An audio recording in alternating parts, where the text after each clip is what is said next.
ఒరే అంబటి రాంబాబు, నోరు అదుపు పెట్టుకోమని ఎన్నోసార్లు చెప్పాము.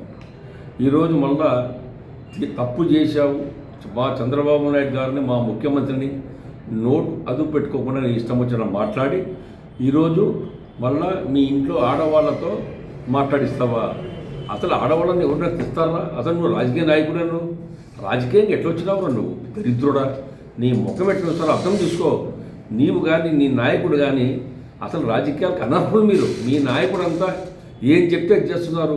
కొంప ముంచుతాడు మిమ్మల్ని అందరినీ. నేను చెప్తున్నా, అధికారులందరినీ కొంప ముంచాడు నెయ్యి, కల్తీ నెయ్యిలో.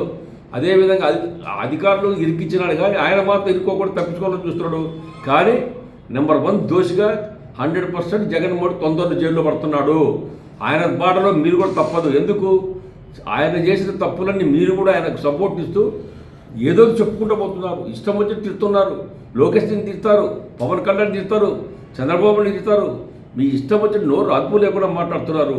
అందుకే భగవంతుడు మీకు సిగ్గు లేకుండా ఎన్ని మాట్లాడినా మీకు ఇంకా బుద్ధి రాలేదు. భగవంతుడు చిత్తు ఓడగొట్టించాడు. ప్రజలు ఎదురు తిరిగారు. ఇంకా ప్రజలైతే ఇవాళ రాళ్ళతో చెప్పులతో కొట్టుకునే పరిస్థితి వస్తుంది మీకు. మీరు కులాల పేరు తేవద్దండి. ఇది రాజకీయాలకు కులాల సంబంధం లేదు. చేసింది తప్పు, నీవు చేసిన తప్పు చెంపలేసుకొని చంద్రబాబు క్షమాపణ చెప్పు, అంతే తప్ప ఎక్కువ మాట్లాడదు. దానికి తోడు నీకు నీ దోషుడొకడు జోగి రమేష్, ఆడొక పిచ్చోడు, పిచ్చి కూతలు మాట్లాడుతున్నాడు. లోకేష్ గురించి మాట్లాడతాడు, చంద్రబాబు గురించి మాట్లాడతాడు, పవన్ కళ్యాణ్ మాట్లాడతాడు. కూత నోరు అదుపు పెట్టుకోకపోతే దరిద్రురాల మీకు ఆ భగవంతుడే ఖచ్చితంగా శిక్ష వేస్తాడు. ఎందుకంటే నోరు అదుపు పెట్టుకోకపోతే మాత్రం నోరు కట్టేయాల్సి వస్తుంది. పెదాలకు చూదేసి దారం వేసి కట్టేయాల్సి వస్తుంది. మీరు ఇట్లాగే మాట్లాడుకుంటూ పోతుంటే మీకు పరాభవం తప్పదు. ఎన్ని చెప్పినా ఏమి చెప్పినా భగవంతుడు ఖచ్చితంగా శిక్ష తప్పదు మీకు. ఆ భగవంతుడు రాశాడు మీకు.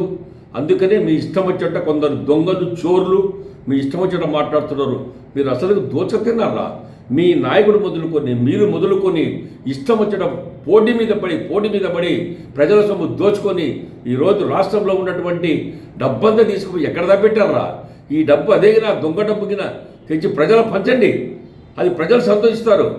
ఈరోజు మీరు చేసే తప్పులన్నీ ప్రజలు చీకొట్టి మీకు ఓడగొట్టి ఈరోజు చంద్రబాబు నాయుడు, మా లోకేష్ బాబు, పవన్ కళ్యాణ్, బీజేపీ నాయకులు అందరు కలిసి రాష్ట్రాన్ని అభివృద్ధి పథకంలో ముందుకు తీసుకుపోతూ ఉంటే మీరు అసూయతో, అక్కసుతో ఈరోజు చంద్రబాబు నాయుడు పైకి ఎదుగుతున్నాడు, ప్రజలు దగ్గర ఎత్తున్నాడు, లోకేష్ దగ్గర ఎత్తున్నారు అని చెప్పేసి అక్కసుతో, అసూయతో మీ ఇష్టం వచ్చేట్టు మాట్లాడుతున్నారు. అసూయ వద్దు. చేతనైతే మంచిగా చేయండి. మీరు కూడా రాష్ట్రం ఇవాళ బాగుపడుతుంది. పచ్చగా ఇవాళ కలకలలాడుతూ ఉంది. ఆ పచ్చగా కలకలాడుతున్న రాష్ట్రాన్ని అగ్నిపాలు చేయాలని చూస్తున్నారు. ఇదంతా పిచ్చోడా? మీ నాయకుడు ఆడుతున్న దొంగ నాటకాలరా. జగన్మోహన్ రెడ్డి దొంగ నాటకాలు ఆడుతున్నాడు. కల్తీ నెయ్యి వెంకటేశ్వర స్వామి మోసం చేసిన దుర్మార్గుల చేత పని చేయించాడు. ఈ దుర్మార్గుడు ఎత్తులు ఎన్నో చేస్తున్నాడు. ఇదంతా డైవర్ట్ చేయనీక. ఏదైతే కల్తీ నెయ్యి తిరుమల తిరుపతి దేవస్థానం మోసం చేసి కొంప ముంచాడో ఆ సబ్జెక్టు డైవర్ట్ చేయనీక ఇవాళంతా మిమ్మల్ని పావుగా వాడుకుంటున్నారు. మీకు తెలియదు పిచ్చోళ్ళారా, నాశనమవుతారా మీరు. ఆ దుర్మార్గుడు నమ్ముకుంటే జైలు తప్పదు, తప్పకుండా మీకు శిక్ష తప్పదు. మీ నాయకుడు ఎట్లా పోతాడు జైలుకు? ఇవాళ ఎన్నో కేసులు మీ నాయకుడి మీద, ఈడీ మొదలుకొని ఇలా నీ కేసులు, లిక్కర్ మొదలుకొని ఇసుక మాఫియాలు అన్నీ ఉన్నాయి. ఇన్ని పెట్టుకొని దరిద్రులు నీకెందుకు రాజకీయాలు? నోరు మూసుకొని అదుపు పెట్టుకో, లేకపోతే మాత్రం నీకంతా తెలుస్తాము.